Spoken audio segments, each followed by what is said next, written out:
तो स्वागत है आप सभी का आज के इस नए वीडियो में। आज के इस वीडियो में लास्ट टॉपिक इस चैप्टर का कवर करने वाले हैं, that is issue of debentures as collateral securities. बहुत बच्चों का ये सरदर्द बना रहता है टॉपिक, बहुत इजी सा टॉपिक है। चलिए फटाफट से खत्म कर देते हैं इस टॉपिक को और चैप्टर को भी।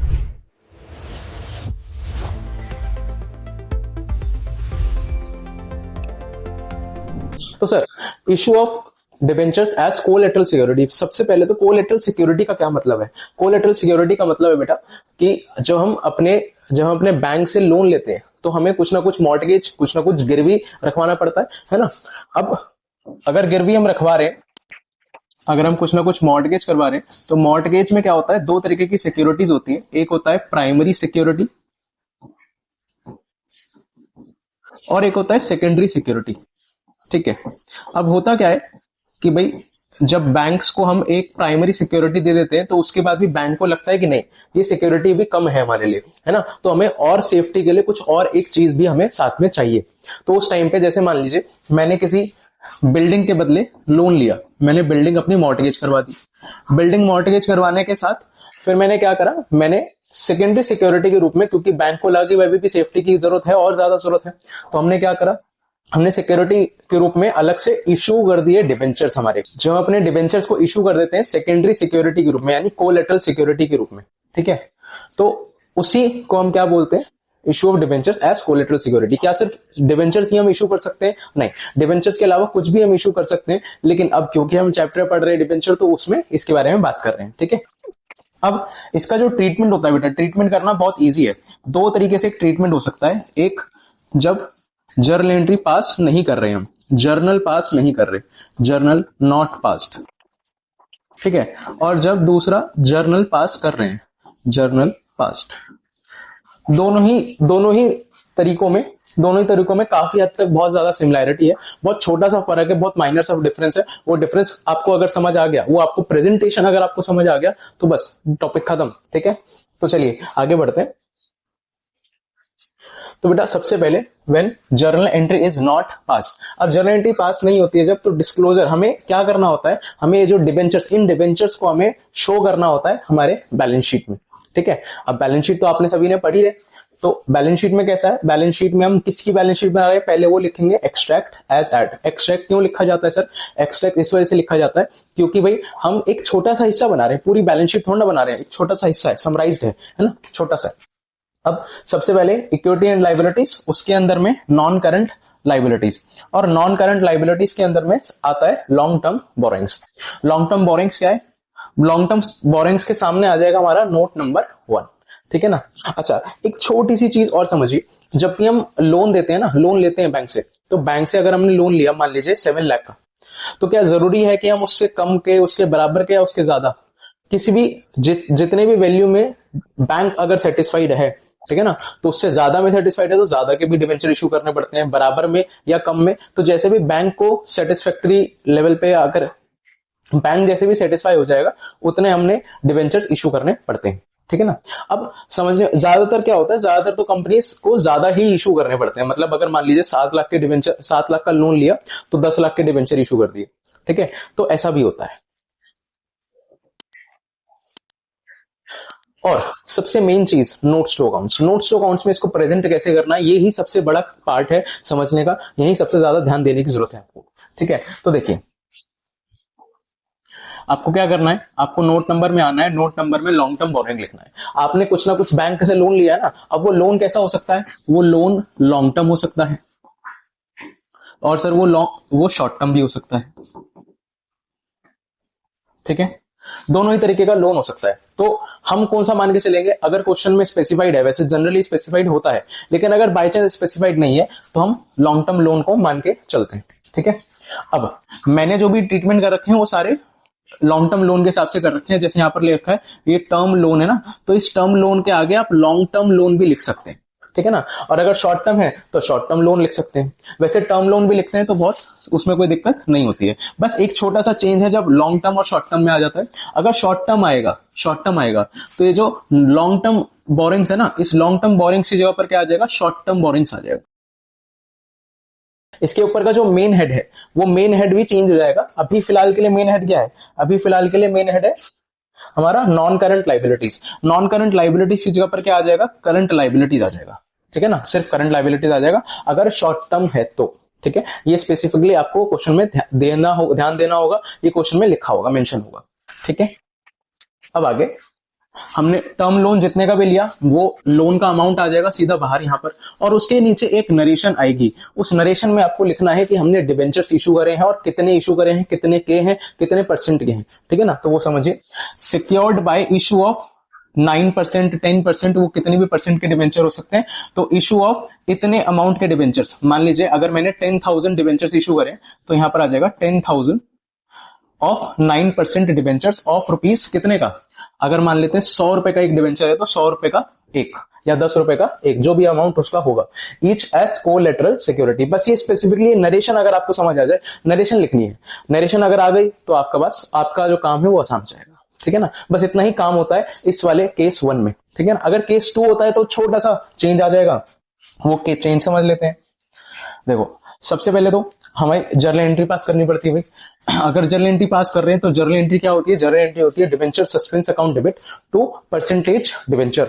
अब परसेंटेज डिबेंचर का मतलब वही 9%, 10%, जितने भी परसेंट का वो डिबेंचर होगा, ये परसेंटेज क्या शो करता है, इंटरेस्ट ऑन डिबेंचर, ठीक है ना। यस, अब एक चीज समझिए, डिबेंचर सस्पेंस तो ठीक है, इससे पहले एक एंट्री और हो सकती है अगर आप चाहें तो, बैंक अकाउंट डेबिट, क्योंकि भैया लोन लिया था ना आपने, तो bank account debit to bank loan account, ठीक है। या फिर उस बैंक का भी नाम आ सकता है, लोन फ्रॉम एसबीआई, ऐसा लिख सकते हैं। जैसे लोन अगर हमने एसबीआई से लिया है तो लोन फ्रॉम एसबीआई, ठीक है। तो ये भी हो सकता है, इसमें भी कोई दिक्कत नहीं है। तो जितने का भी आपने लोन लिया पहले उसका अमाउंट आ जाएगा, फिर उसके अगेंस्ट में जो डिबेंचर्स आपने इशू करे हैं तो वो डिबेंचर्स आ जाएंगे। अब सस्पेंस क्यों आ रहा है बेटा, हमने 11th क्लास में सीखा था, जब भी हम रेक्टिफिकेशन वाला चैप्टर याद करो थोड़ा, वहां पर क्या होता था कि अगर कोई ऐसा एरर है जहां पर एक तरफा गलती हुई भी है, या फिर कोई ऐसा चीज है जहां पर सिर्फ एक ही तरफ रिकॉर्डिंग हुई है और उसके सामने कुछ है नहीं डेबिट या क्रेडिट करने के लिए, तो हम कौन से अकाउंट को पकड़ते थे, सस्पेंस अकाउंट को, है ना। तो जिसका कोई नहीं होता उसका कौन होता है बेटा, सस्पेंस। तो वही याद रखना है, 2% डिवेंचर से हमने लाइबिलिटी तो अपनी क्रिएट कर ली, लेकिन उसके सामने डेबिट करने के लिए कुछ नहीं था, इस वजह से हमने एक नया इमेजिनरी अकाउंट को यूज करा, that is debenture suspense account. Understood? Yes. तो ये इतना सा आसान सा काम है। अब आगे इसका प्रेजेंटेशन कैसा होगा, कुछ ऐसा होगा, ठीक है। सबसे पहले वही बैलेंस शीट आ जाएगा, नॉन करंट लाइबिलिटीज, फिर उसके अंदर में long term borrowings, long term borrowings के सामने ये नोट नंबर 1, और फिर यहां पर लॉन्ग टर्म बोरिंग्स, इसमें टर्म लोन फ्रॉम बैंक। अब यहां पर समझने वाली चीज है, यहां पर हमने क्या करा अभी तक, हमने देखा कि पिछले वाले केस में हमने एक नरेशन लिखी थी, इस बारी नरेशन नहीं लिखनी, इस बारी नरेशन नहीं लिखनी है, इस बारी अमाउंट्स आएंगे, इस बारी उनको रिकॉर्ड करेंगे प्रॉपर तरीके से, क्योंकि हमने डिवेंचर सस्पेंस अकाउंट को ओपन करा है ना। तो डिवेंचर सस्पेंस अकाउंट को हमें खत्म भी करना पड़ेगा। मान लेते हैं अगर 1009% डिवेंचर है इशूड एज कोलेटरल सिक्योरिटी, तो वो कितने के हैं, वो यहां पर अमाउंट आएगा पहले। अगर लेट्स से 10 रुपए का एक डिवेंचर है तो वो अमाउंट हो जाएगा 10,000 रुपए, ठीक है। और उसी के अगेंस्ट में वो सेम अमाउंट बेटा, सेम अमाउंट से हम उसको क्या कर देंगे, माइनस, और इसका वैल्यू क्या आ जाएगा, निल। तो सर इंपैक्ट ही क्या पड़ा, इंपैक्ट क्यों ही करना है इसको, बेटा देखो ये प्रेजेंटेशन का तरीका है कि भाई हमने डिवेंचर इशू कर रखे हैं एज कोलेटरल सिक्योरिटी, ठीक है ना। तो ये बताना तो पड़ेगा ना अपने शेयर होल्डर्स को, अपने इन्वेस्टर्स को, अपने यूजर्स को अकाउंटिंग इन्फॉर्मेशन के, कि भाई हमने डिवेंचर्स इशू कर रखे हैं as collateral security against loan taken, ठीक है ना, लोन टेकन फ्रॉम बैंक। तो ये बताने के लिए प्रेजेंट करना पड़ता है हमें अपने फाइनेंशियल स्टेटमेंट्स में, ठीक है। यस, एक छोटी सी लास्ट चीज और, तो होता क्या है कि ये जो डिबेंचर्स हम इशू करते हैं ना, ये डिबेंचर्स इशू करने से फायदा क्या होता है, ये डिबेंचर्स इशू करने से एक तरीके से बैंक्स को सेफ्टी मिल जाती है और हमें हमारा लोन मिल जाता है। और एक साथ में बहुत बच्चों का डाउट होता है कि सर 9% का डिबेंचर अगर हमने इशू करा है, ठीक है, और बैंक लोन लिया है हमने, अब बैंक लोन से जो लिया है उसके ऊपर भी तो इंटरेस्ट होगा, तो सर मान लो उसके ऊपर 12% का इंटरेस्ट है, तो क्या सर मैं बैंक के ऊपर जो बैंक से जो लोन लिया मैंने, मान लेते हैं 1 लाख रुपए का, उस 1 लाख के ऊपर मैं 12% के हिसाब से इंटरेस्ट दूंगा, और 9% के हिसाब से मैंने डिबेंचर इशू करे हैं, डिबेंचर मान लेते हैं कितने के, 1,20,000 के डिबेंचर इशू करे हैं, तो इसके ऊपर मैं 9%, तो इसके ऊपर मैं 9% के हिसाब से फिर से इंटरेस्ट दूंगा क्या, नहीं, ऐसा नहीं है। ये जो डिबेंचर्स हैं ये लिखने के लिए होते हैं कि ये परसेंटेज इतने परसेंट के डिबेंचर है, पर ये जीरो कूपन होते हैं, zero coupon debentures, sir what is zero coupon debentures? Zero coupon debentures का मतलब जीरो इंटरेस्ट रेट वाले डिवेंचर्स, मतलब इनके ऊपर इंटरेस्ट का रेट बस स्पेसिफिकली लिखने के लिए लिखा होता है, लेकिन उसके ऊपर उसके बदले हम इंटरेस्ट देते नहीं है बैंक को, ठीक है ना। तो बैंक को हम इंटरेस्ट देते नहीं है। कूपन का मतलब क्या होता है? कूपन का मतलब होता है बेटा इंटरेस्ट रेट, ठीक है। यस, तो जीरो कूपन डिवेंचर्स हम इशू करते हैं, सही है। यस, तो ये हो गया हमारा पूरा का पूरा एक केस, ठीक है। एक छोटा सा क्वेश्चन है इसके ऊपर, वो क्वेश्चन करते हैं और ये चैप्टर समाप्त, ठीक है। तो अब क्वेश्चन क्या है हमारे सामने? क्वेश्चन है एस सिंह लिमिटेड वाला, ठीक है। ये आपके टीएस ग्रेवाल का ही क्वेश्चन है। क्वेश्चन में देखिए क्या लिखा हुआ है, x Singh limited obtained loan of ₹5 lakh from state Bank of India 10% interest rate के साथ, और उन्होंने उसके साथ साथ क्या करा है, 7.5 लाख रुपए के, मतलब ज्यादा के शेयर्स और डिवेंचर्स हमने इशू करे हैं, और डिवेंचर्स 10% के डिवेंचर्स हैं। सर इंटरेस्ट से कोई फर्क पड़ने वाले डिवेंचर के? नहीं, बिल्कुल नहीं, क्योंकि इंटरेस्ट हमें देना ही नहीं होता डिवेंचर के बदले इन वाले। 100 रुपीज का एक डिवेंचर है in favour of State Bank of India as collateral security. अगर एक डिवेंचर 100 रुपए का है तो इसका मतलब हमने कितने नंबर ऑफ डिवेंचर्स इशू करे होंगे? सर हमने डिवेंचर इशू करे होंगे 100 से डिवाइड कर लें अगर हम, तो 7500 डिवेंचर्स हमने क्या करे होंगे बेटा? इशू करे होंगे, ठीक है। अब when company decided not to record, अगर हमने इसको बोला है कि हम रिकॉर्ड नहीं करने वाले, इसका मतलब हम जर्नल एंट्री पास नहीं करने वाले इस वाले केस में। तो फर्स्ट वाला केस क्या है जहां पर हम जर्नल एंट्री पास नहीं करने वाले, दूसरे वाले केस में हम जर्नल क्या करेंगे बेटा? पास करेंगे। यहां पर हमने बोला रिकॉर्ड करने को, यहां पर बोला नॉट टू रिकॉर्ड, ठीक है। यस, तो अब आगे बढ़ते हैं फटाफट से। सबसे पहले मैं क्या कर रहा हूं यहाँ पे, सबसे पहले हम कर रहे हैं केस नंबर 1।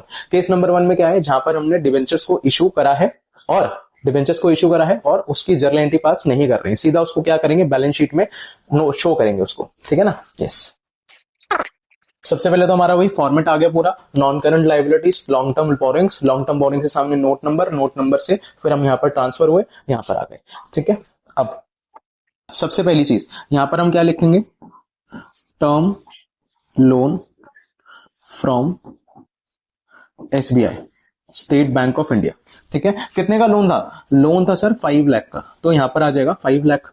अच्छा, अब इसके साथ साथ हम क्या लिखेंगे यहाँ पे, क्योंकि हमने डिवेंचर्स इशू करे हैं लेकिन जर्नल एंट्री पास नहीं करी है, यानी फर्स्ट वाले केस है। फर्स्ट वाले केस में क्या था कि हमें एक नरेशन लिखनी है बस, तो नरेशन लिखेंगे।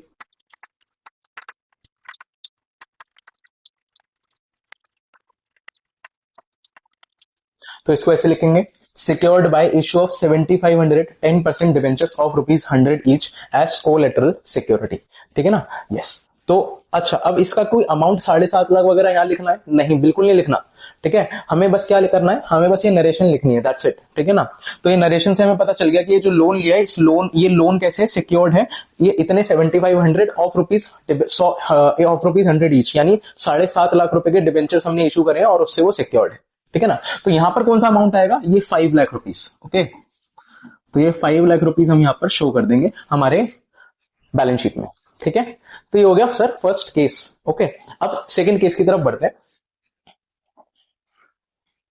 अब सेकंड केस में देखो, सेकंड केस में हमें क्या करना है? जर्नल पास करनी है। अगर हम जर्नल की बात करें तो पहली जर्नल क्या होगी सर? पहली जर्नल होगी हमारी, हमने लोन लिया बैंक से, तो बैंक अकाउंट डेबिट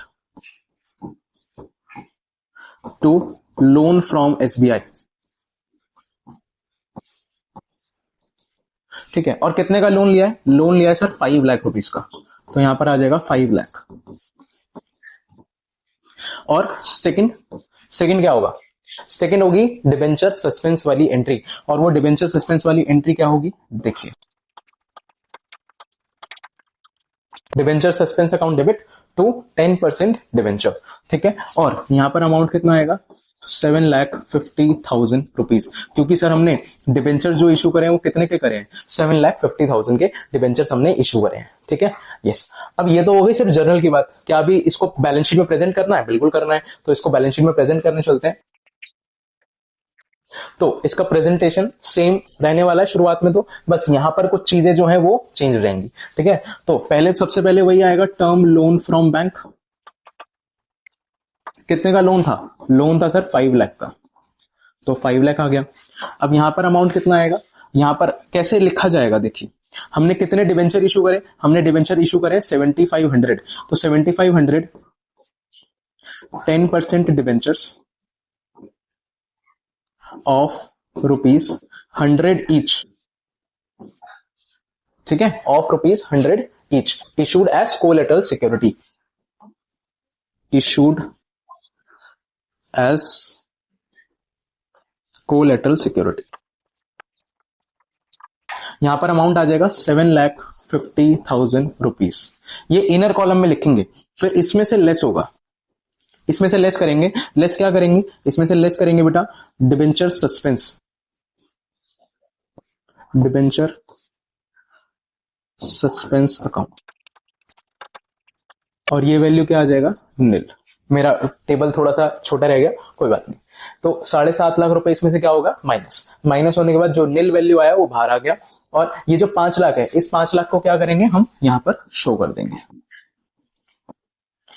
देखो वैसे प्रैक्टिकली देखा जाए तो पिछले वाले मेथड में और इस वाले मेथड में कोई फर्क नहीं है, क्योंकि बैलेंस शीट में तब भी 5 लाख आ रहा है, अब भी 5 लाख आ रहा है। पर अगर हम इस तरीके से देखें कि भाई प्रेजेंटेशन वाइज, तो प्रेजेंटेशन वाइज ये थोड़ा सा पार्ट जो है वो चेंज हो गया। वहां पर हमने क्या करा, सिर्फ एक नरेशन पास करी, और यहां पर हमने इसको ऐसे प्रॉपर शो करके दिखाया, ठीक है ना, कि डिबेंचर सस्पेंस से ये राइट ऑफ हो गए एक तरीके से। ठीक है, that's it for this question. और ये चैप्टर अब हमारा होता है समाप्त।